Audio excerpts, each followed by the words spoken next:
1,747,000 severed heads.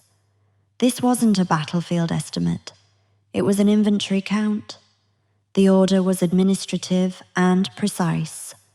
Build 3 separate pyramids, one for men, one for women, and one for the children. Imagine standing on the banks of the Tigris River in February 1258. The air is cold, but it smells of something unnatural.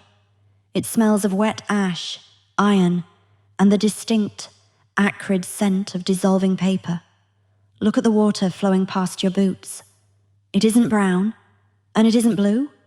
The western bank flows black, pitch black.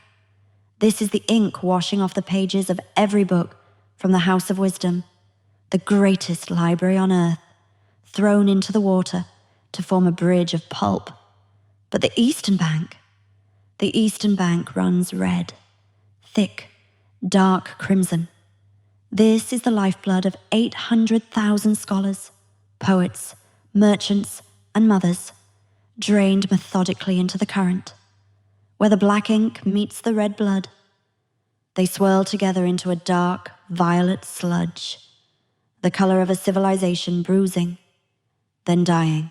You need to freeze this image in your mind, the black and the red, because this is where we have to shatter a lie you have been told since grade school. When you hear the word Mongol, what do you see? You see wild men on horses, don't you? You see chaotic barbarians screaming in a frenzy, burning cities in a fit of uncontrollable, animalistic rage. You imagine a natural disaster, a hurricane of flesh and steel that destroyed because it didn't know how to build. That is the comfortable lie history tells us. It's easier to believe that such destruction was just madness, just a momentary loss of control. But you are wrong. And that is why this story is going to keep you awake tonight. The truth is infinitely colder.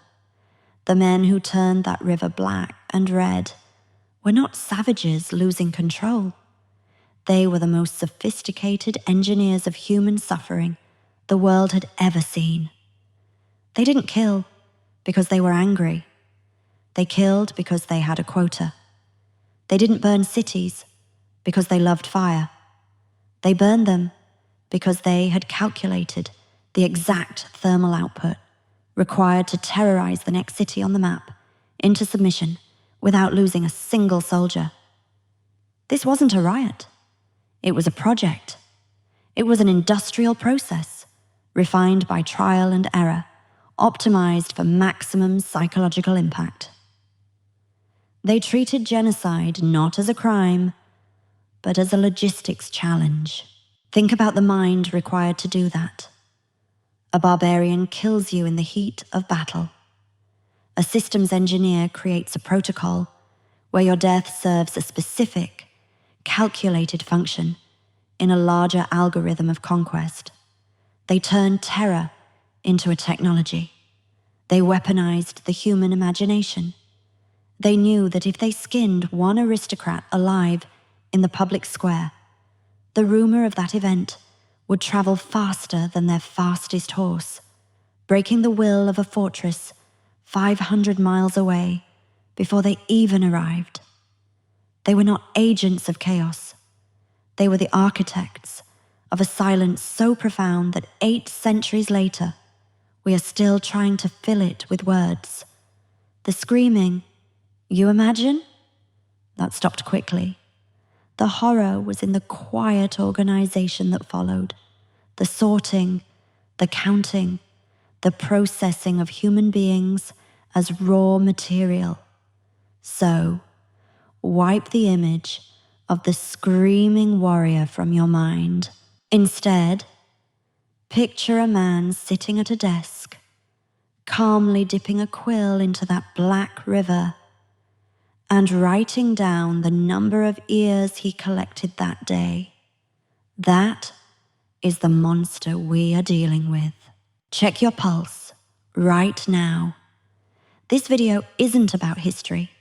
It is about biology, because 16 million men walking the earth today carry the genetic signature of this specific campaign of rape and erasure.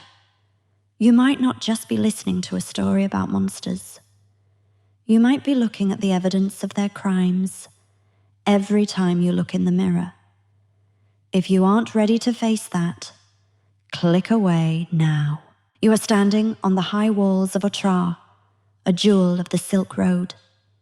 It is late autumn, in the year 1219.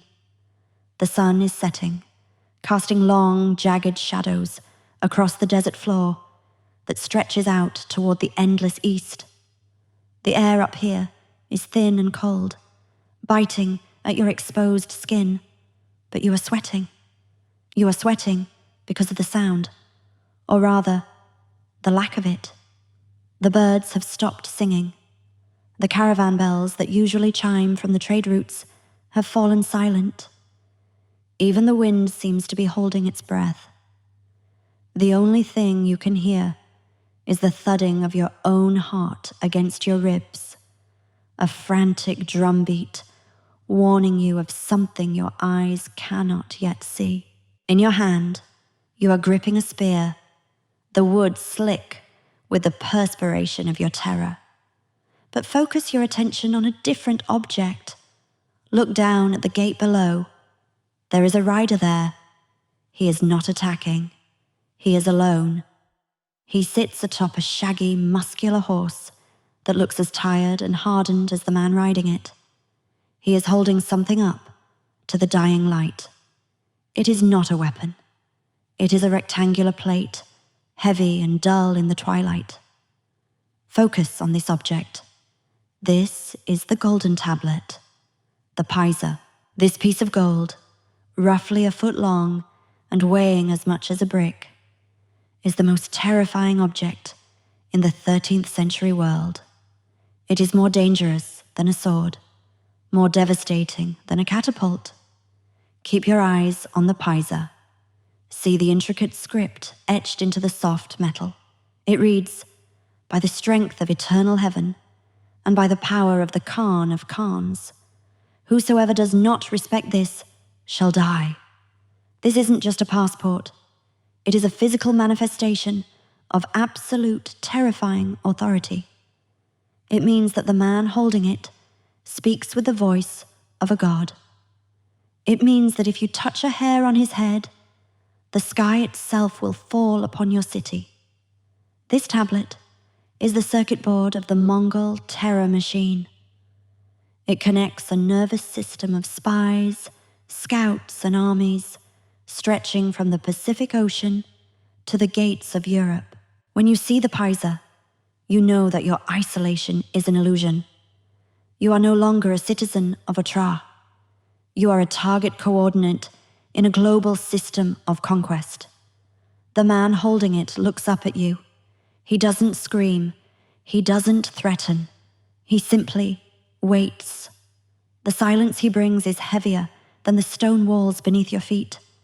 It is the silence of a predator that knows it has already won. He offers a choice that is not a choice. Open your gates, submit, and become a battery for the Mongol machine. Or resist and be deleted from existence. You look at the tablet and you feel the gravity of the empire behind it. You realize that this gold rectangle represents a logistical capability that your mind can barely comprehend. While your king worries about the harvest and local rivalries, the owner of that tablet is coordinating the movement of 100,000 horsemen across 3,000 miles of hostile terrain with the precision of a clockmaker. The Paiza is the proof that they have solved the problems of distance and communication. They have collapsed the world. And now, that collapsing world is about to crush you. You can smell the horse from here, a musky, wild scent mixed with the leather of the rider's armor. But underneath that, if you inhale deeply, you can smell the dust of the thousands of hooves that are waiting just over the horizon. They are out there, a moving city of men and beasts, waiting for the signal that this golden tablet will send. The ground begins to vibrate. It starts as a tickle in the soles of your feet, barely noticeable. Then it moves up your shins, into your knees. The water in the trough by the gate begins to ripple. The pebbles on the rampart start to dance. It is a low-frequency hum that bypasses your ears and resonates directly in your chest cavity. The Paiza is lowered. The rider turns his horse. The negotiation is over before it began.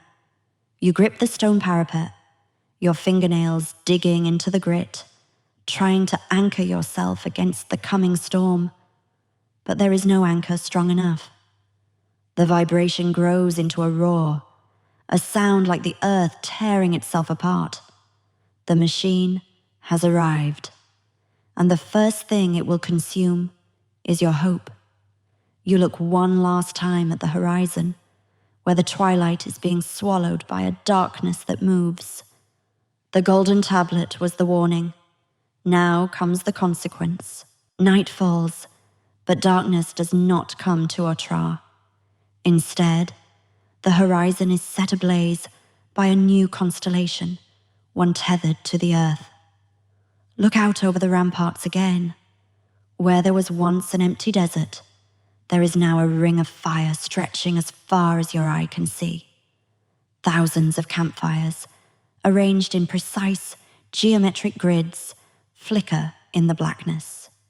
It looks less like an army and more like a city that has sprouted from the sand in a single day.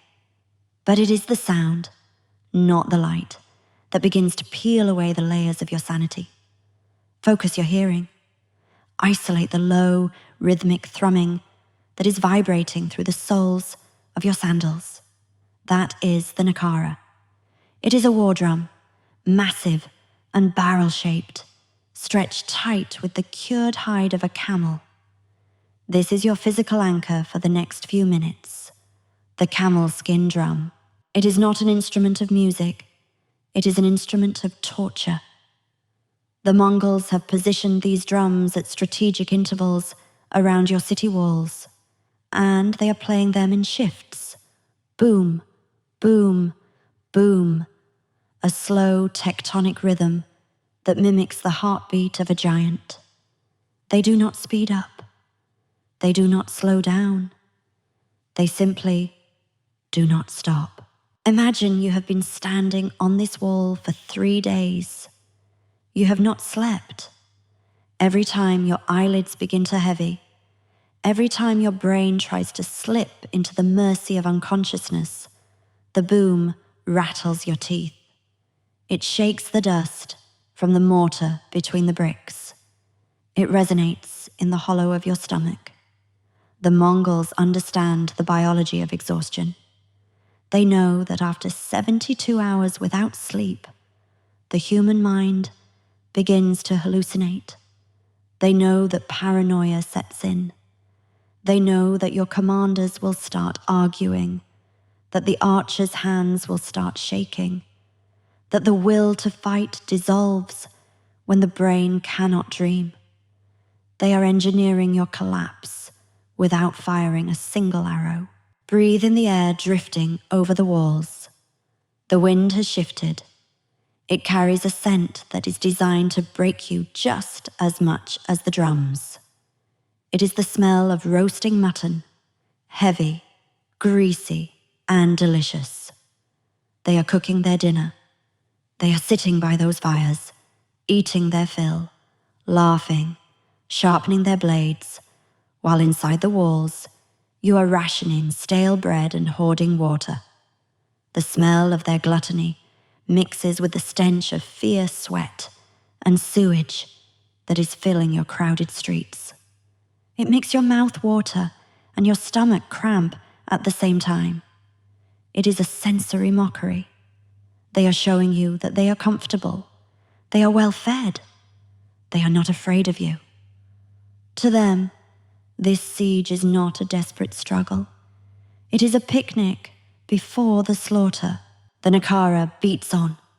Boom! You look down at your hands. They are trembling. You look at the man next to you. His eyes are wide, rimmed with red, staring into the ring of fire. He whispers that he sees demons dancing in the flames. You want to tell him to be quiet, but your tongue feels like a piece of dry felt in your mouth.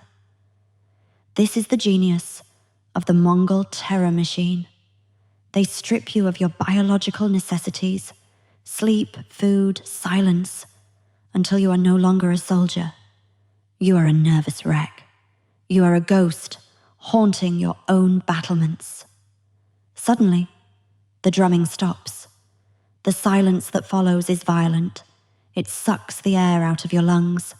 The fires in the distance seem to dim. Is it over? Have they left? A ripple of hope, dangerous and desperate, moves through the defenders on the wall. You lean forward, straining your eyes against the gloom, trying to see past the dying embers of their campfires. And then you hear it. Not a drum, but a whistle. A high-pitched, screaming shriek that tears through the sky like a ripping canvas. It is the sound of a whistling arrow, a specialized signal projectile with a hollow bone tip carved to catch the wind. It flies over your head, invisible in the dark, and lands with a dull thwack into the wooden beam of the watchtower behind you.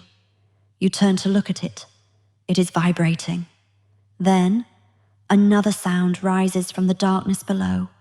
A chanting, low at first, then swelling like a tide. It is thousands of throats singing in a language you do not understand. They are not singing a war song. They are singing a dirge, a funeral song. And you realize, with a cold bolt of clarity that freezes the blood in your veins, that they are not singing for themselves. They are singing for you. The drum was the torture. The silence was the pause. The song is the execution warrant. The psychological phase is over. The industrial phase is about to begin. The sun rises over Otrar, but it brings no warmth. It only brings visibility. And with the light comes the realization of what that funeral song was truly about. Look out at the horizon. The massive army you feared, the ironclad horsemen, the legendary archers. They are holding back. They are staying out of range. Instead, they are driving a different kind of army toward your walls. Look closely at the front lines stumbling through the dust. Focus your eyes on the figure nearest to the gate. It is not a soldier. It is a woman, perhaps 60 years old, wearing the torn, dusty robes of a peasant. Next to her is a man with a broken arm, dragging his feet. And next to him, a child, no older than 5, clutching the hem of the woman's dress. There are thousands of them. A ragged, weeping tide of humanity being whipped forward by Mongol overseers riding behind them. This is the Karash. In Persian, it translates roughly to human cattle. These are the survivors from the villages you traded with last week. These are the people from the outlying farms. And now, they are the shield. Grip the cold, rough stone of the embrasure, the arrow slit you are aiming through. This is your physical anchor for this moment. The arrow slit. Feel the grit of the sandstone under your sweating palms. It frames your view of hell. You have a bow in your hand. You have trained for years to defend this city, but no training manual ever told you what to do when the enemy is your aunt or your neighbor's daughter. The Mongol strategy here is mathematically cruel. They are hacking the morality of the defender. If you shoot, you kill your own people. You destroy the very souls you swore to protect. If you don't shoot, the Mongols will use this human cover to push their siege towers right up to your walls without taking a single scratch. It is a binary choice, and both options lead to madness. Watch them get closer. They are screaming now, not war cries, but names. They are calling out to people on the walls. "Brother, don't shoot." "Father, it's me." The sound tears through the discipline of your ranks like paper. You hear the man next to you drop his bow. He is sobbing. He has recognized someone. And behind this wall of weeping flesh, you can see the Mongol commanders watching, impassive, calculating the hesitation time. They are measuring your empathy as a weakness to be exploited. But the horror hasn't reached its peak yet. Look down at the base of your wall. Look at the dark, stagnant water of the defensive ditch that surrounds your city. This is the moat. It is 30 feet wide and 20 feet deep, designed to stop cavalry charges. But for the Mongols, it is just a pothole that needs to be filled. And they have brought the filling. The whips crack, a sharp, wet sound that echoes against the stone. The front line of the Karash is forced to the edge. They are not carrying sandbags. They are the sandbags. With a collective scream that will haunt your nightmares forever, they are driven into the water. Bodies splash into the green, murky slime. Then more bodies on top of them. The elderly, the slow, the injured. They are piling up, layer by drowning layer, creating a bridge of flesh and bone for the siege engines to roll over. You are freezing up. The arrow is shaking in your hand. You are witnessing the transformation of human beings into construction material. The moat is drinking them, and as the water rises, displacing the mud with blood, you realize the brilliance of the terror. They haven't just defeated your army. They have broken your soul before the first soldier even climbed the wall. You aren't fighting an enemy anymore. You are fighting your own guilt. And the moat is hungry for more. The wall does not break with a bang. It groans. A low, agonizing sound of timber snapping and stone grinding against stone, like the city itself is crying out in pain. Then, with a rush of dust that tastes like pulverized history, the main gate gives way. The siege towers, rolling on wheels, greased with animal fat, and rolling over the bridge of bodies you just witnessed, have done their work. The Mongols pour in. But this is not where the chaos begins. This is where the order begins. Standard warfare is messy. Sacking a city is usually a riot of looting and uncontrolled violence. But the Mongol entry into Otrar is terrifyingly disciplined. The killing stops almost as soon as the resistance breaks. The swords are sheathed. The shouting dies down. Instead of a massacre, they initiate the sorting. Imagine you are dragged from your home. You are herded out of the city gates, stumbling over the rubble, out onto the open plains surrounding the city. The dust is settling, coating your eyelashes and filling your throat with grit. You are surrounded by your neighbors, thousands of them, huddled together like sheep in a pen. The air smells of smoke and the copper tang of fresh blood, but there is also the smell of wet leather and horse sweat as the Mongol riders circle you, their faces impassive behind iron helmets. They separate you. Artisans to the left, blacksmiths, weavers, engineers. They are useful. They will be sent to Mongolia to build the Khan's empire. Women and children to the right. They are commodities to be distributed or sold. And then there is the third group. The men, the soldiers, the nobles, the potential rebels. In the center of this dusty plain, a single object has been set up. It is not a scaffold. It is not a chopping block. It is a wagon. A simple, wooden supply wagon. Its heavy oak wheels resting in the dirt. Focus on this object. This is the cartwheel. Specifically, look at the linchpin, the iron peg that holds the wheel to the axle. That small piece of rusted metal is about to become the judge, jury, and executioner for an entire generation. A command is barked out. The men are ordered to walk past the wheel, one by one. This is the linchpin rule. It is the crudest, most effective genetic filter ever devised. The instruction is simple. Any male whose head rises above the height of the linchpin must be beheaded. Watch the line move. It is a conveyor belt of death. A man steps up. He is tall, strong, a blacksmith who fought on the walls. He stands next to the wheel. His shoulder brushes against the rough, splintered wood. His head is clearly above the axle. He doesn't even have time to plead. A Mongol soldier standing behind the wheel swings a saber, a curved blade designed for use from horseback, heavy enough to cleave bone without getting stuck. Thwack. The body falls.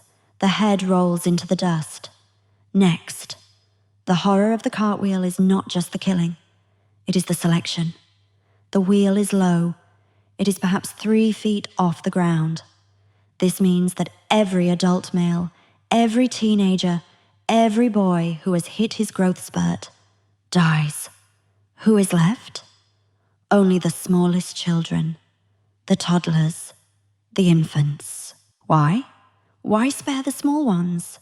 Because the Mongols are not just conquering land, they are conquering time. They know that a grown man, or even a teenage boy, remembers who he is. He remembers his king, his god, his father's name. He carries a grudge. He is a seed of rebellion. But a child who stands shorter than a cartwheel, is a blank slate. He is small enough to forget. He will be taken, raised in a Mongol yurt, taught to speak Mongolian, taught to worship the sky god Tengri. In 10 years, he will not be a Persian survivor. He will be a Mongol warrior. He will ride back to conquer his own people, unaware that his father's headless body lies rotting in this field. Stand in the line. Feel the sun beating down on your neck. You are inching closer to the wheel. You can see the blood spattered on the wooden spokes, turning the oak a dark, glistening red. You can hear the rhythmic whoosh thud of the saber. Whoosh thud, whoosh thud. It is the rhythm of a harvest. You look at your son standing next to you. He is 10 years old. He is tall for his age. You realize with a jolt of nausea that his height, the thing you were so proud of just yesterday, is now his death sentence. You want to tell him to slouch, to bend his knees, to shrink. But the guards are watching. There is no cheating the wheel. The man in front of you steps forward. The blade flashes. Warm blood sprays onto your face, salty and hot. It is your turn. You step up to the axle. You feel the cold iron of the linchpin against your hip. You look up. The sky is blue, indifferent. You look down. The dust is red. You realize that the cartwheel is not just a measuring tool. It is a sieve. It filters out the past to ensure there is no future, but the one the Khan dictates. The last thing you hear is not a scream, but the creak of the wagon shifting its weight, as if the vehicle itself is tired of the slaughter. The silence that follows the spinning of the cartwheel is not peaceful. It is heavy, pressurized, and suffocating. The screaming has stopped because the voices capable of screaming are gone. What remains is a low, collective moaning, the sound of a population in shock. But the Mongol machine does not pause for mourning. It has a schedule. You are still alive. You survived the wheel, perhaps because you are a craftsman, perhaps because you are a young woman, or perhaps because you are a child small enough to be ignored. But your survival is not a gift. It is a requisition order.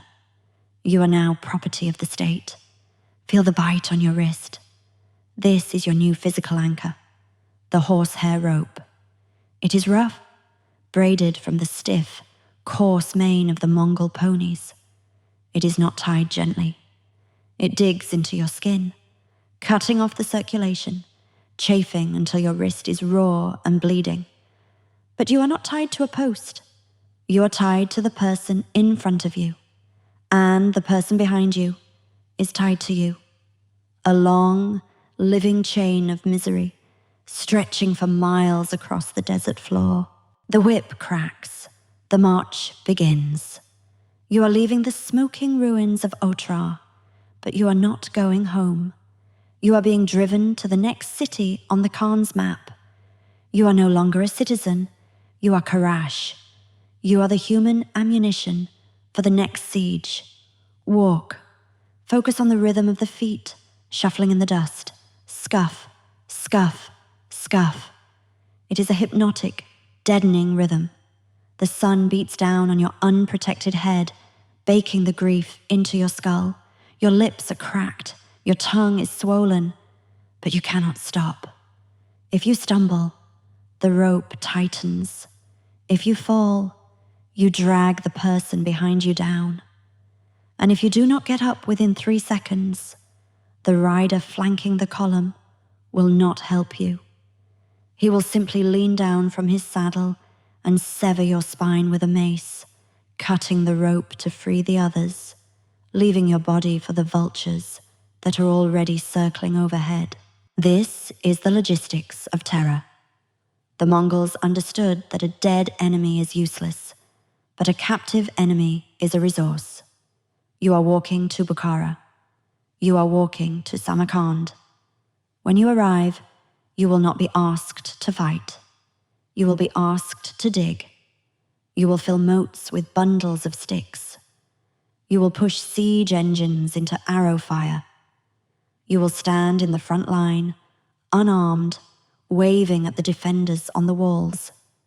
Defenders who might be your cousins, your brothers-in-law, begging them not to shoot. Smell the air around you. It is a cocktail of despair. The sour stench of thousands of unwashed bodies, the metallic smell of dried blood on your clothes, and the overwhelming odor of human waste. There are no bathroom breaks on the death march. You walk in your own filth. This degradation is calculated. It is designed to strip away the last layers of your dignity, to reduce you from a human being to a stumbling animal. By the time you reach the next city, you will not care about honor.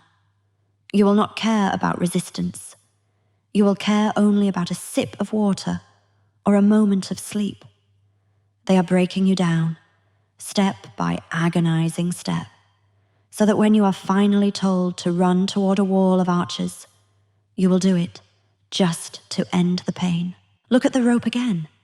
It is stained dark with sweat and grime. It connects you to the woman ahead of you. She is weeping silently, her shoulders shaking with every step. She is wearing the torn silk of a noblewoman, now ruined by dust. Yesterday, she had servants. Today, she is a draft animal. This rope is the great equalizer. It binds the rich and the poor, the scholar and the thief, into a single, expendable organism. As the sun sets, turning the desert a bruised purple, the temperature plummets. You are shivering now, huddled against strangers for warmth. The Mongols light their fires. They eat. They sing.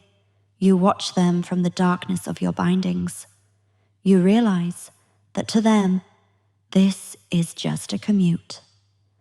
You are the cargo, and the destination is the end of your world. You have arrived at the walls of Samarkand. The march has thinned the herd. The weak have been left for the vultures, but you are still standing. You are dehydrated. Your feet are blistered. But the Mongol commanders have a new job for you. They are not handing you a weapon.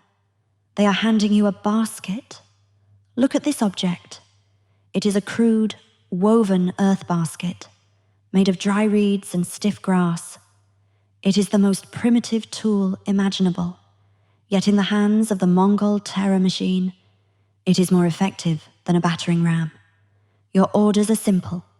Fill the basket with dirt, run to the city moat, dump it, run back, repeat. It sounds easy, but look up at the walls. The archers of Samarkand are lined up, their bows drawn. They are defending their homes. They are looking for targets. And the only target they can see is you. The drum begins to beat. You scoop the red clay into the basket. It is heavy, straining your exhausted shoulders. You start to run. The air around you erupts with the hiss of arrows. Thwip, thwip, thwip. A man running next to you, a merchant you knew from the caravan days, stumbles. An arrow has pierced his neck. He falls face first into the dirt. The basket spills. You don't stop. You can't stop. The Mongol overseer behind you cracks his whip. Forward.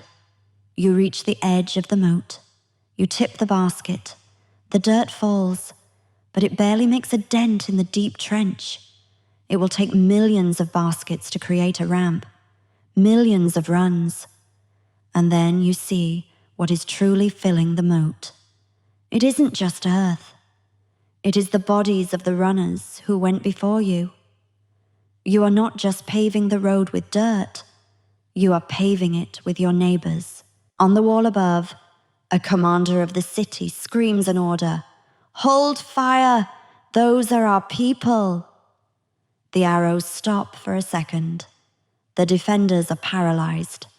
They see the faces of their countrymen, their women, their children, forced to build the very ramp that will lead to their destruction. This is the moment the psychological blade twists. The defenders are not fighting an army. They are fighting their own conscience. But the Mongols know how to break this hesitation. Behind you, the Mongol archers raise their bows. They are not aiming at the wall. They are aiming at you. The equation is brutal. If the defenders shoot you, you die. If they don't shoot you, the Mongols shoot you to motivate the others. You are trapped in a crossfire of impossible choices. The arrow fire from the wall resumes, but it is ragged now, desperate. You can hear the men on the ramparts weeping as they loose their shafts. They are broken. To kill the enemy, they must slaughter their own blood. You drop your empty basket and turn back for another load. Your feet slip on something wet. You look down. It is the wooden plank used to cross the mud. But it's not mud. It's a slurry of blood and clay. As you run back, you realize the woven basket is the symbol of your total dehumanization. You are no longer a person. You are a delivery mechanism for dirt. You are an ant in a colony of death, serving a queen you hate, building the bridge for your own executioners. The city will fall, not because its walls are weak, but because its defenders cannot bear the cost of killing you. The ramp rises, the basket empties, and the machine rolls forward. The walls of Samarkand have fallen, the fire has done its work. But do not look at the burning buildings. Look at the silence that follows. It is a sudden, terrifying vacuum. The battle madness is over. The adrenaline has faded. Now, the bureaucracy of death begins. You might expect the Mongols to run wild, looting gold and raping in the streets. And yes, that happens. But the true horror is happening in the open fields outside the city gates. This is where the Mongol officer corps has set up their tables. Yes, tables, with ink, quills and scrolls. They are not celebrating, they are auditing. Walk toward the soldier standing guard by the eastern gate. He looks tired. His armor is caked with dust and dried gore. He is not looking at you with hatred.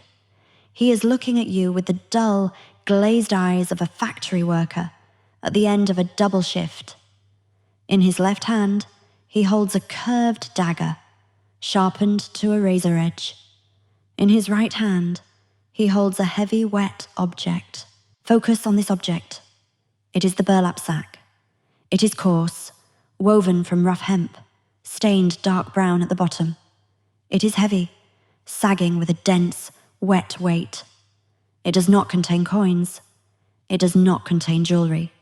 It contains ears, right ears specifically. This sack is the physical manifestation of the Mongol quota system. You see, the Khan does not trust his soldiers to simply kill everyone. He knows soldiers are lazy. He knows they might spare people for bribes or get tired and stop. So he instituted a performance metric. Each soldier is assigned a number. In Nishapur, the quota was incredibly specific. One soldier had to kill 50 people. How does a commander verify that 50 people have been killed? He demands proof. He demands the right ear of every victim. Imagine you are kneeling in the dust. The line stretches for miles. The man in front of you is grabbed by the hair. There is no speech, no interrogation. The soldier moves with practiced, bored efficiency. He grabs the top of the ear. The knife flashes.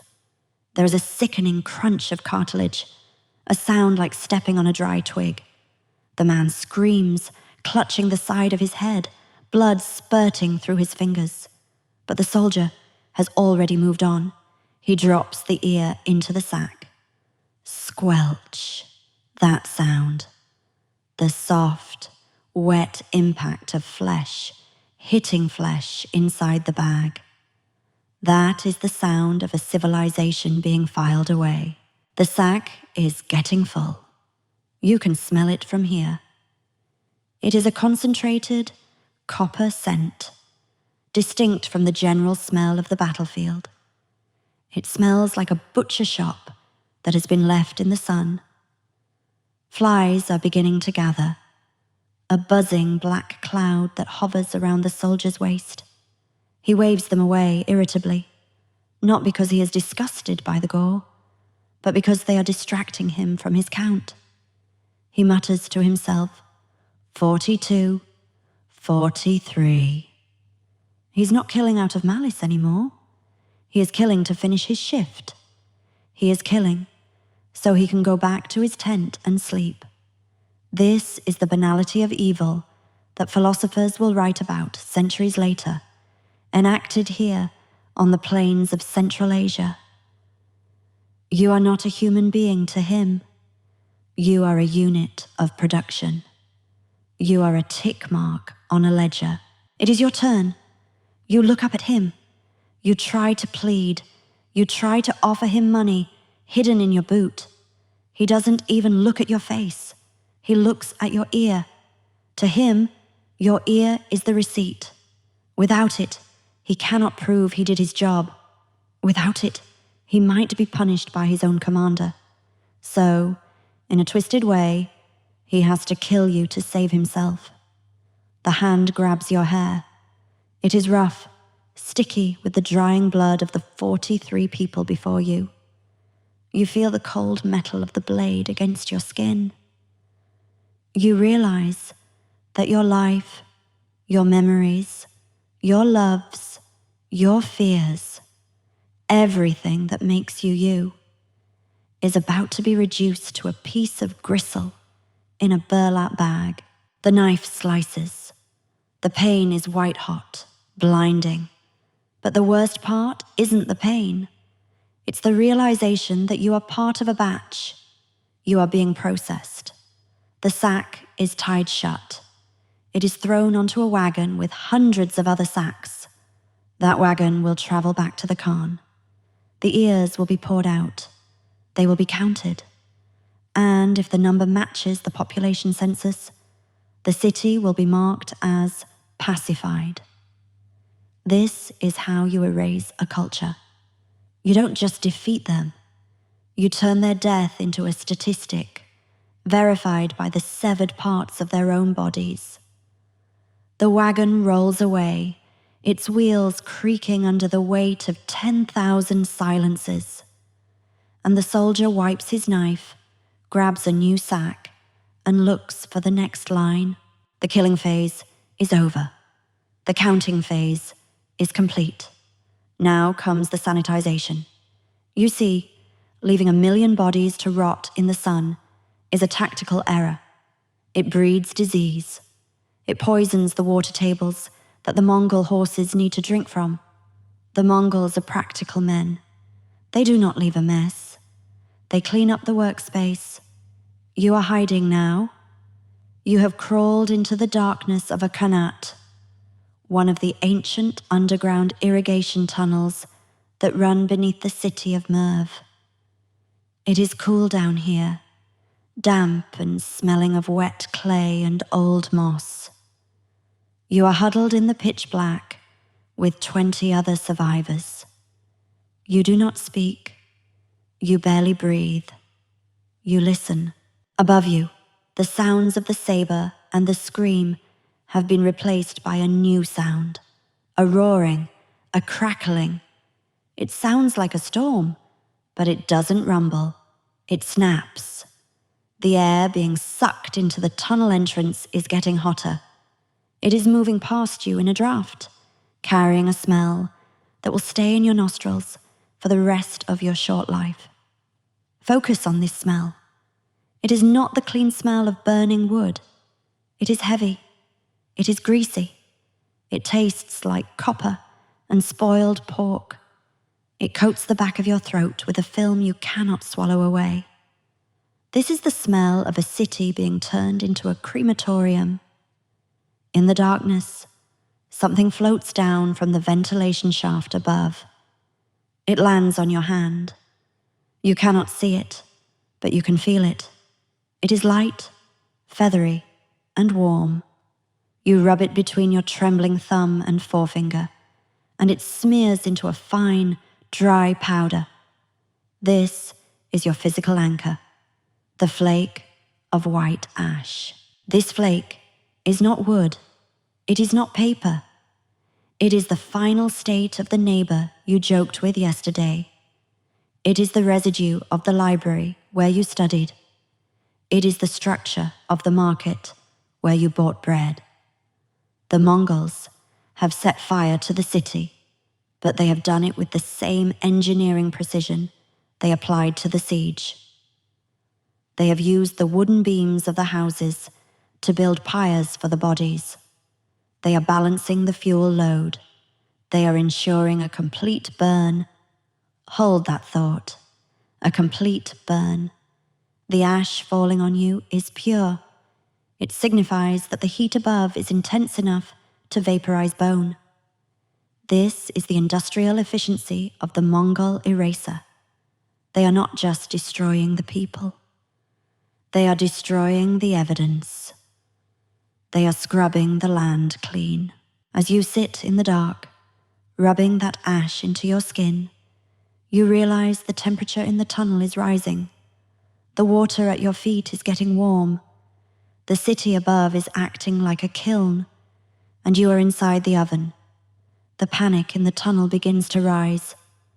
A baby starts to cry, a thin, wailing sound that echoes off the curved brick walls. A hand clamps over the baby's mouth instantly. The mother knows. Sound travels. But the Mongols don't need to hear you. They know you are there. They have conquered thousands of cities. They know about the cellars. They know about the false walls. They know about the Khanats. They have a protocol for this too. Listen. The roaring fire above changes pitch. There is a rushing sound, like a sudden waterfall. But it isn't water, it is oil. They are pouring naphtha, black, volatile crude oil, down the ventilation shafts. Then they drop a torch. The air in the tunnel moves. It is a pressure wave, a gasp of physics, before the chemistry of destruction takes over. The flame doesn't just burn, it hunts. It seeks the oxygen you are breathing.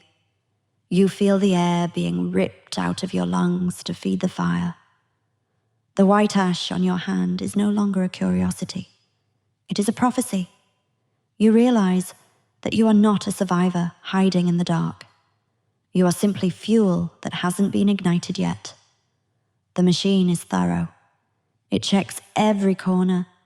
It closes every loop. The Mongols do not leave loose ends. They leave only ash. The flake on your finger cools, but the darkness around you begins to glow orange. The sanitization is finishing, and you are part of the cleanup. The smoke clears, revealing a landscape that has been surgically altered. The skyline of the city, once jagged with minarets and domes, is now flat. The demographic landscape has been equally leveled. The men are dead. The elderly are dead. The resistance is ash in the Connaughts. What remains is a specific demographic slice: young women, skilled artisans, and healthy children. These are not refugees. They are assets, and assets must be liquidated.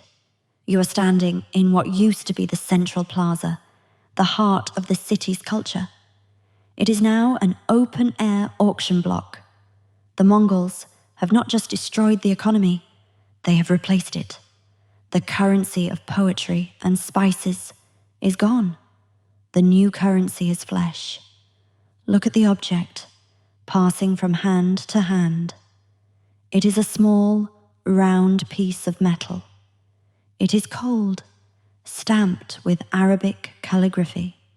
It is the silver dirham. This coin is your physical anchor. Focus on the weight of it. It is light, insignificant. Yesterday, this coin might have bought a sack of rice or a new pair of sandals. Today, it buys a human being. Watch the transaction. A Mongol quartermaster stands before a group of huddled women. He is not looking at them with lust. He is looking at them with the appraisal of a cattle rancher. He points to a young woman. She is the daughter of a local magistrate. She speaks 3 languages. She can recite the Quran by heart. The quartermaster shouts a price. A merchant from a caravan, opportunists who follow the Mongol armies like vultures, tosses a single silver dirham to the soldier. Clink. The sound of the coin hitting the soldier's palm is the sound of a civilization crashing. That is the exchange rate of a soul. 1 coin. The soldier doesn't even look at the woman as he shoves her toward the merchant. He is already looking at the next lot. This is the monetization of terror. The Mongols realized that terror pays. The conquest funds itself. The sale of the population of City A pays for the supplies to besiege City B. You are witnessing the world's most efficient, predatory economy. Stand in the crowd of captives. Feel the humiliation radiating off them like heat. These are people who are defined by their status, their families, their achievements. Now, their entire value has been reduced to the fluctuating price of silver on the open market. The woman next to you is weeping, not because she is in pain, but because she has just seen her mother sold for 2 dirhams to a tanner who needs cheap labor. She realizes that her mother is no longer a person. She is a piece of machinery that will be worked until it breaks and then discarded. The sensory overload of the market is nauseating. It smells of unwashed bodies and fear sweat, yes, but underlying it is the metallic, sterile smell of the coins, thousands of them, changing hands, clink, clink, clink. It is the sound of a dismantling. They are selling the city piece by piece, person by person. And as you watch the silver dirham vanish into the soldier's pouch, you realize the final insult. The coin was minted here. It bears the name of the city's king. The Mongols are using your own money, the symbol of your own sovereignty, to buy and sell your people. They haven't just conquered you. They have turned your own economy into the instrument of your enslavement. The killing was the mercy. This transactional erasing of identity.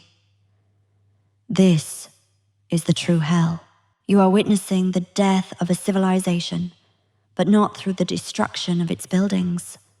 You are witnessing it through the destruction of its elegance.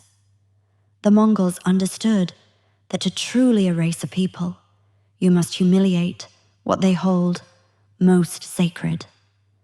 In the Islamic world of the 13th century, nothing was more guarded, more private, and more revered than the women of the high nobility.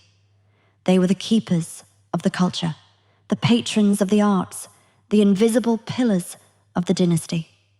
Now, look at the muddy street of the ruined city.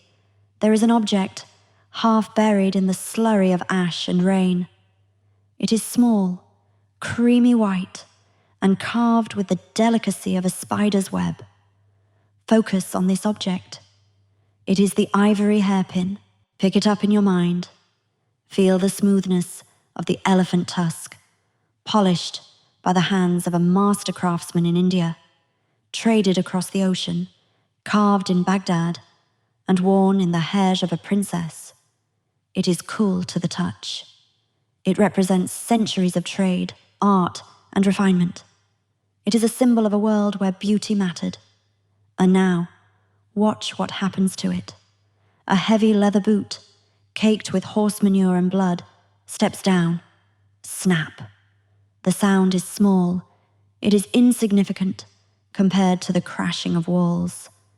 But that sharp, dry crack is the sound of a cultural lobotomy.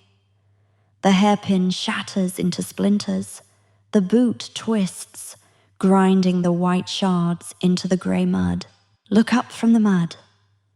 The woman who wore that hairpin is being dragged past you. She is not walking. She is being pulled by her hair. Her veil is gone. Her silk robes are torn, revealing skin that has never known the harshness of the sun. She is the wife of a governor, or perhaps the daughter of a scholar. She was the person who taught her children poetry. She was the one who memorized the lineage of her ancestors. She was the hard drive of her family's history. And now she is being paraded through the streets like a trophy. The Mongols are not just enslaving her. They are putting her on display. They are stripping her, not just of her clothes, but of her mystery. By exposing the private women of the elite to the gaze of the common soldier and the public, they are sending a devastating message. Your protectors are dead.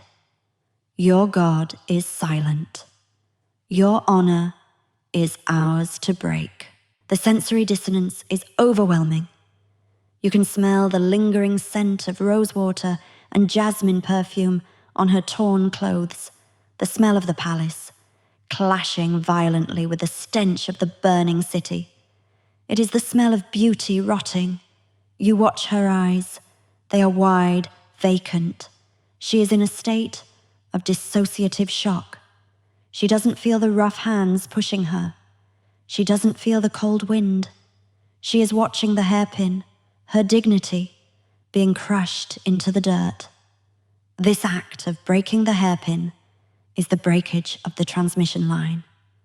This woman will not be teaching poetry to her children. She will be sent to a camp in Mongolia. She will be forced to bear the children of a man who does not speak her language. Her daughters will not know the stories of her grandmother. They will not know how to carve ivory. They will not know the prayers. In one generation, the artistry represented by that hairpin will be forgotten. The grandchildren will look at the ruins of this city and not know who built them. They will think their ancestors were the horsemen, not the poets. The memory of the civilization is being rewritten, not with ink, but with trauma. The hairpin is gone, and with it, the history it held together unspools and dissolves into the mud. The city is gone. The ruins are miles behind you, a smouldering scar on the horizon.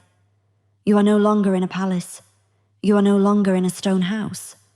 You are in a circular, windowless world made of compressed sheep wool. You are sitting inside a Mongol yurt. The air here is different. It is thick, trapped, and smells of ancient grease, burning dung, and animal hide. But focus on the object that has been thrust into your hands. It is the wooden bowl. It is rough-hewn, stained dark with use, smelling of something sour and pungent. It is not the delicate porcelain teacup you used to hold. It is heavy, unrefined. Look inside. It is filled with a white, frothy liquid. This is erag, fermented mare's milk. This bowl is your physical anchor for the most intimate phase of the conquest. The man sitting across from you, the man who killed your father, the man who burned your city, gestures for you to drink. He is not shouting. He is not beating you. He is waiting. This is not just a meal. It is a baptism. To survive, you must swallow the culture of your enemy. Lift the bowl to your lips. The smell makes your stomach turn. It is acidic, alcoholic, and milky, all at once. It is the smell of the open steppe, a smell that is alien to your city-bred senses. You take a sip. The taste is shocking. It is sour, fizzing on your tongue, coating your throat with a cloying, fatty residue. It tastes like the wildness that destroyed your world. As you force it down, you realize what this bowl represents. You are not just a prisoner of war. You are being absorbed. The Mongols did not build prisons. They did not keep populations in cages. They integrated them. They swallowed them. Look at the walls around you. The black felt. It absorbs sound. Outside, the wind is howling across the plains, but inside, it is muffled. You try to remember the sound of the call to prayer from the minarets of your home, but the felt walls seem to suck the memory out of your mind. You try to whisper your own name, but it sounds weak, foreign, in this space designed for the guttural, throat-singing language of your captors. The man speaks to you. You do not understand the words, but you understand the tone. It is possessive. He is not asking for your submission. He is assuming it. He looks at you and sees the mother of his future sons. This is the biological weapon at work. He does not intend to kill you. He intends to dilute you. Think about the biology of this moment. Every cell in your body is screaming in rejection, but you must stay alive. And to stay alive, you must become part of the tribe. You will learn to milk the horses. You will learn to sew the felt. You will learn to cook the mutton. And night by night, layer by layer, the Persian noblewoman you were will be buried under the habits of a Mongol wife. The wooden bowl is heavy in your hand. It feels permanent. You realize that you will likely hold this bowl every day for the rest of your life. Your old life, the life of books and gardens and stone walls, is not just destroyed. It is becoming a dream, a hallucination. The reality is this grease, this milk, this felt. You look at the man. He is smiling. It is a terrifying, genuine smile. He thinks he is doing you a favor. He has spared you. He has given you a place in the greatest empire the world has ever seen. He doesn't understand that for you, this survival is a slower, more painful death. You are being digested by the beast that ate your civilization. You take another drink. The sour milk burns your throat. And with that swallow, the silence of the felt walls closes in a little tighter. Time has a way of cementing the horror, turning the temporary shock of conquest into the permanent structure of a new reality. 9 years have passed since the walls of your city fell. 9 years since the river ran black and red. You are no longer the terrified woman trembling in the yurt.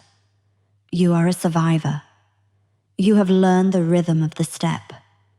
But today, the final act of erasure takes place, and it doesn't happen with a sword.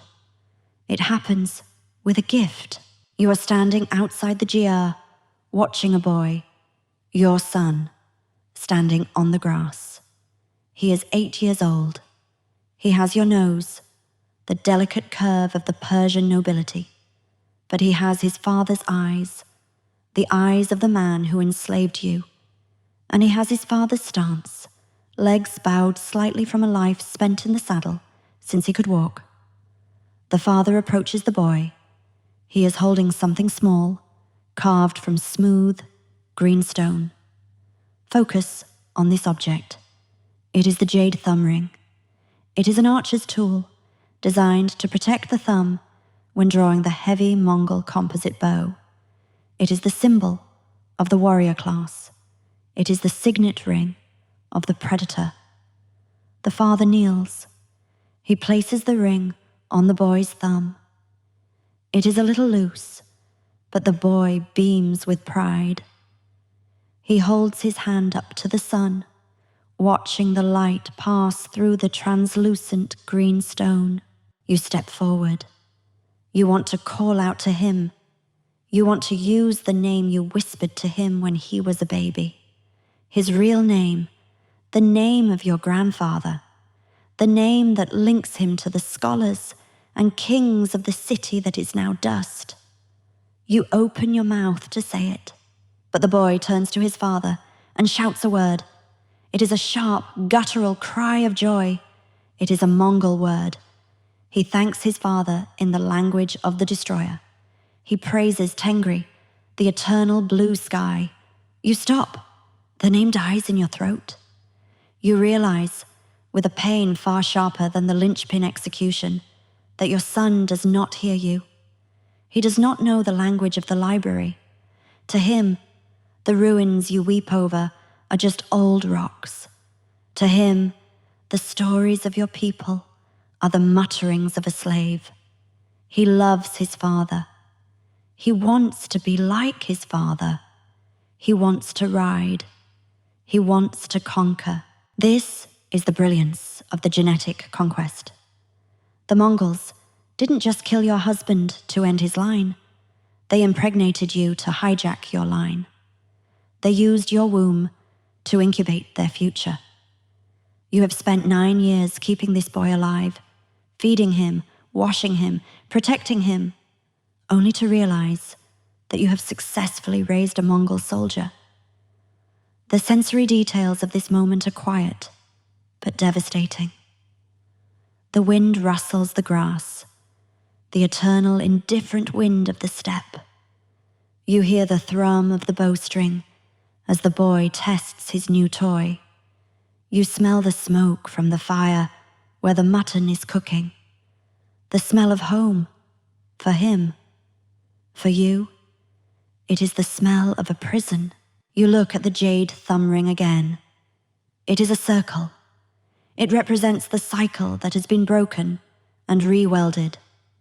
The chain of your civilization, thousands of years of history, art, religion, has snapped right here, in the space between you and your son. He is the first generation of the new world. You are the last ghost of the old one. He runs off to shoot at a target, laughing. His laughter sounds exactly like the laughter of the soldiers who burned your city. You turn back to the fire. There is nothing left to say. The silence is total. The conquest is complete. You are the last keeper of a memory that will die when you die. We have walked through the fire. We have walked through the ash. But now, we must leave the 13th century and step into a sterile white room in the year 2003. The dust of the desert is gone. It is replaced by the hum of sequencers and the cold blue light of computer monitors. On the screen in front of you, there is a twisting, spiraling ladder. It is the most fundamental structure of life. Focus on this object. It is the double helix. Specifically, zoom in on the Y-Chromosome. This is the genetic packet passed from father to son, unchanged, like a baton in a relay race that has lasted for thousands of years. It is the biological record of history. And right now, the scientists looking at this screen are seeing something impossible. In a normal population, genetic lineages are diverse. They look like a tangled web. But when geneticists analyzed the DNA of men from across the vast expanse of the former Mongol Empire, from the Pacific Ocean to the Caspian Sea, they found an anomaly. They found a single dominant lineage, a star cluster. Listen to the data. It is colder than any wind on the steppe. In 2003, a team of geneticists led by Dr. Tatiana Zerjal published a paper in the American Journal of Human Genetics. They didn't use words like terror or tragedy. They used words like selection coefficient and reproductive variance. But the conclusion was the same. They found that approximately 8% of the male population in this massive region shared a single, near-identical Y-chromosomal signature. Do the math. Extrapolate that to the global population. That is roughly 0.5% of all men alive on Earth at the time of the study. That is 16 million men. 16 million men carrying the genetic marker of one specific lineage that originated in Mongolia roughly 1,000 years ago. This is not natural selection. This is not normal migration. This is the biological scar tissue of the events we just described.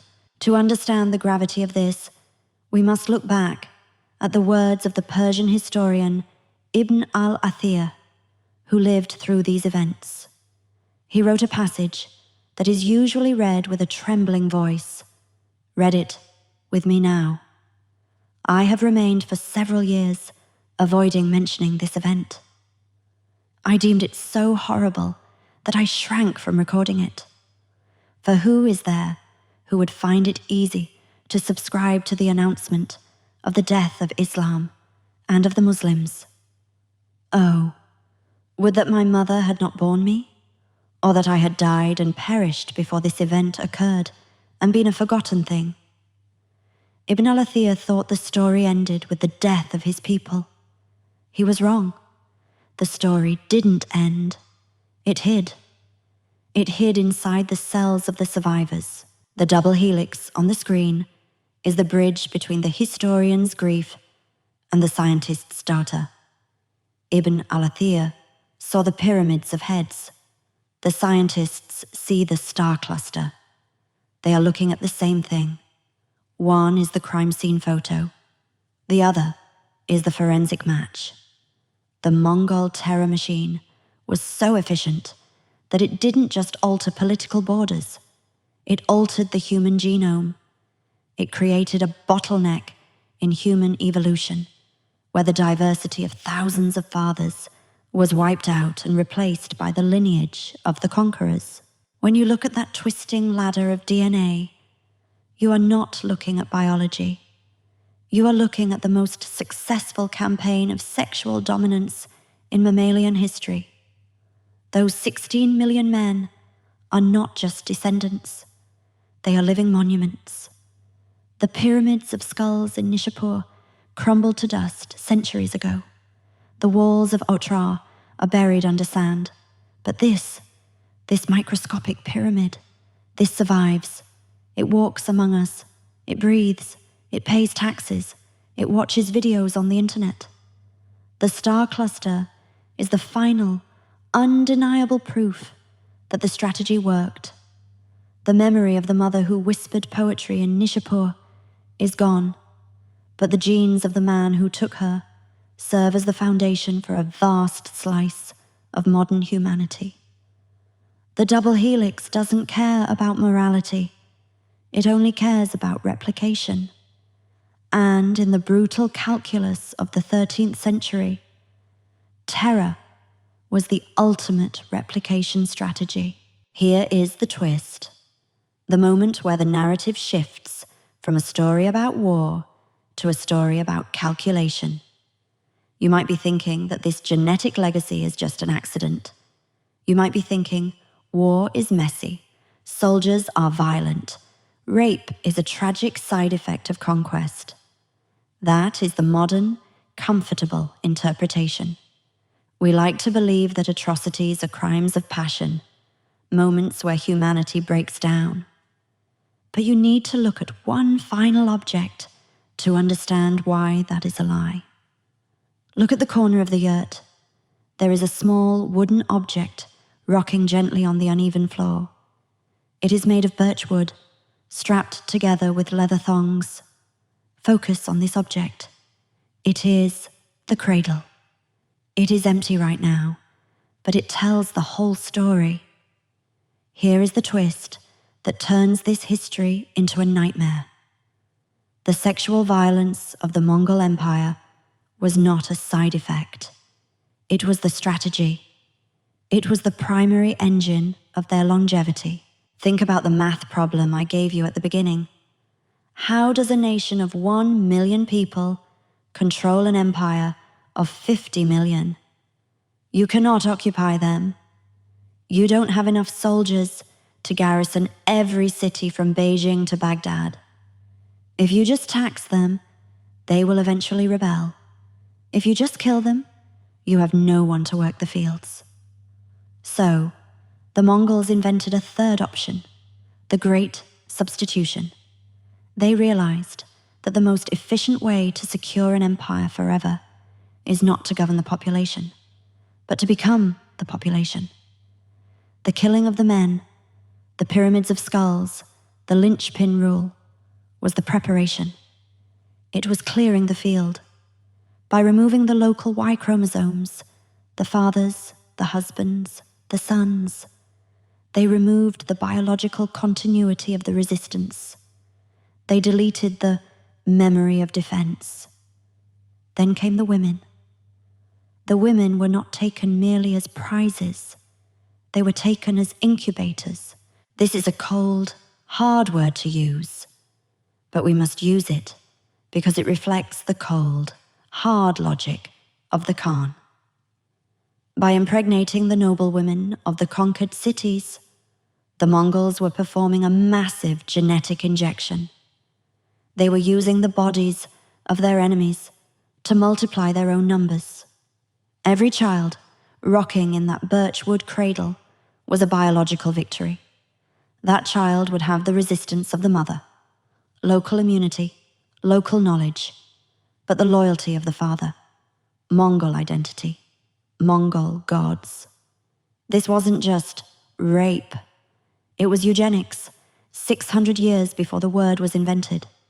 It was a deliberate attempt to breed a new demographic class, a Mongol Persian or Mongol Chinese hybrid elite that would naturally be loyal to the empire because the empire was literally in their blood. Listen to the sound of the cradle rocking. Creak, creak, creak. It is a rhythmic, hypnotic sound. But it is also the sound of a clock ticking down for the old world. With every generation, the Persian identity became thinner, and the Mongol identity became stronger. They didn't need to burn the books anymore. The children simply wouldn't care to read them. This is the twist that makes the Mongol Terror Machine truly unique in history. The Romans conquered land, the British conquered trade, the Nazis tried to destroy a race. But the Mongols? The Mongols tried to replace the human software of the known world with their own. They understood a terrifying biological truth. You don't need to win every battle if you win the cradle. If you can become the father of the next generation, you have already won the war before the rebellion can even start. The woman we watched earlier, the one with the broken hairpin, the one forced to drink the Erasure. She was not just a victim of violence. She was a tool in a biological replacement strategy. Her body was the factory floor where the old civilization was dismantled and the new one was assembled, cell by cell. And the most horrifying part? It worked. It worked so well that we literally cannot separate the history of Asia from the biology of the Mongols. They are not just a chapter in the history book. They are the ink the book is written in. Look at the cradle one last time. It stops rocking. The silence that follows is heavy. It is the silence of a plan that was executed perfectly. The men are dead. The women are assimilated. The children are theirs. The machine can finally turn off.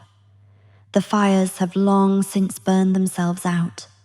The screams have faded into the geological record. We are left now with the most terrifying sound of all. The sound that follows the genocide. Listen closely. It is the sound of the wind blowing through the empty eye socket of a stone window frame. It is the sound of sand hissing as it reclaims a cobblestone street. It is the sound of absolute, crushing silence. You are walking through the ruins of Merv, 40 years after the conquest. You are an old woman now. Your back is bent, shaped by decades of carrying water for the Mongol horses. You have survived, but as you walk through the skeletal remains of the city of your birth, you realize that survival was the cruelest punishment. You enter the shell of a house. The roof is gone, burned away. The walls are black with soot that has been scrubbed by 40 years of rain, but will never truly wash clean. In the corner, half buried in a drift of sand, is an object. Focus on this object. It is the unfinished carpet. It is still attached to the rotting wooden frame of a loom. The colors have faded. The vibrant reds and deep indigos are now pale, washed-out grays. But the pattern is still visible. It is a garden scene. Birds, flowers, geometry. Kneel down in the dirt. Reach out and touch the rough, brittle threads. This is your physical anchor for the silence. Look closely at the edge of the pattern. You can see exactly where the work stopped. There is a red thread that hangs loose, dangling into the dust. It wasn't finished. It wasn't tied off. It was interrupted. That loose thread represents the exact moment the first Mongol drum was heard outside the walls. The woman who was weaving this, perhaps it was your mother, perhaps it was you, stood up, dropped the shuttle, and never came back. The pattern stops in the middle of a petal. The bird has no wing. The geometry has no resolution. The silence of this room is heavy. It presses against your ears. You try to remember the sounds that used to fill this space.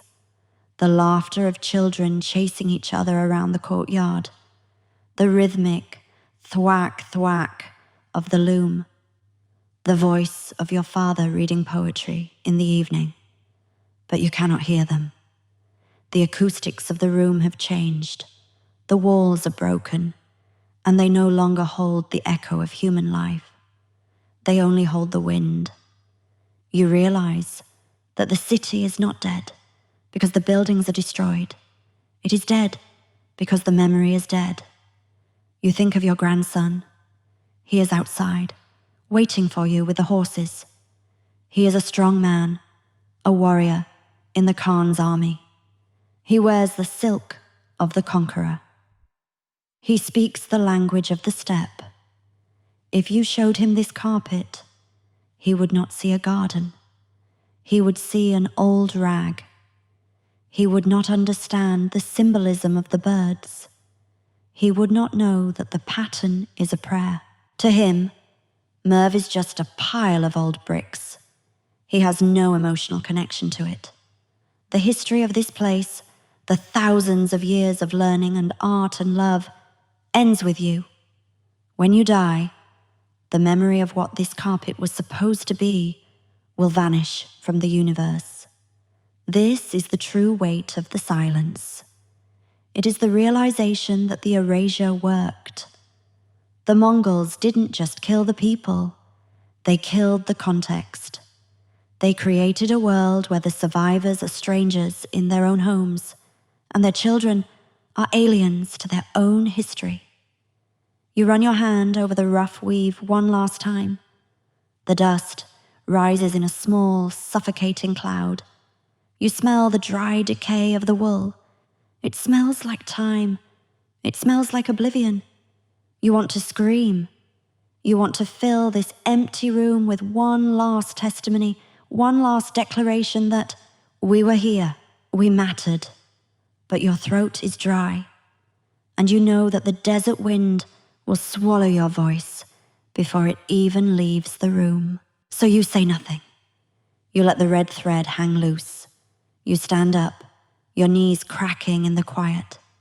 You turn your back on the unfinished pattern. You walk out of the ruin, back to the horses, back to the reality of the empire. Behind you, the wind picks up, blowing a new layer of sand over the loom, burying the last evidence of the design a little deeper. The silence returns. It is complete. It is permanent. It is the sound of a history book closing shut. We are back in the room where you started. The desert is gone. The smell of burning cities has faded. You are sitting in front of a screen, listening to my voice.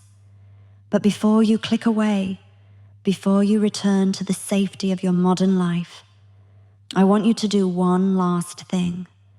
Turn off the screen. Just for a second. Look at the black glass. Look at the reflection. This is your final anchor. Not an artifact from the past, but the face staring back at you right now. We like to think that history is something that happens to other people in other times. We visit museums to see the swords behind glass. We read books about the fall of empires. We treat the Mongol conquest like a dark fairy tale, a nightmare that ended 800 years ago. But the science tells us a different story. The nightmare didn't end, it just changed shape. It turned into biology. That star cluster on the chromosome map isn't just data. It is a family tree. Those 16 million men I told you about, they are walking around today. They are shopkeepers in Beijing. They are taxi drivers in New York. They are soldiers in Afghanistan. Look at the Hazara people of central Afghanistan. For centuries, they have been persecuted, massacred, and driven into the mountains. Why? Because they have the faces of the invaders. Genetic studies confirm they are the direct, unmixed descendants of the Mongol battalions that station there. They are living ghosts, carrying the features of the army that burned the world, trapped in the land that hates them for it. But it goes deeper than that. Even if you don't have the face, you might have the code. The Mongols proved that the most durable empire isn't built of stone. Stone crumbles. The walls of Otrar are dust. The Great Khan's palace is gone. But the empire built of DNA? That empire is indestructible. It replicates, it adapts, it survives every war, every famine, every plague. Genghis Khan doesn't need a statue. He has you. Every time you take a breath, you are powering a machine that was built on the ashes of 40 million dead people. The blood pumping through your veins might be the same blood that fueled the arm that swung the saber in Nishapur. We are not the observers of history. We are the products of it. We are the debris left over after the collision. This is the final horror. The Mongols won. They didn't just conquer the map, they conquered the future. They forced their way into the human timeline so violently that we can never untangle ourselves from them. So, the next time you hear about a clash of civilizations, remember the sound of the cartwheel. Remember the sack of ears. Remember the silence of the unfinished carpet. And remember that the line between the victim and the monster is not drawn in the sand. It is drawn inside us. History is not a book you read. It is a ghost that lives in your blood. If this story has shaken you, if you felt the cold wind of the step in your room, if you heard the echo of the drum, then you know what to do. Do not let the silence return. Light a fire in the algorithm. Subscribe. Leave a comment bearing witness for those who were erased, because as long as we tell their stories, the women of Nishapur are not forgotten. The pattern on the carpet continues, and the echo finally has a voice.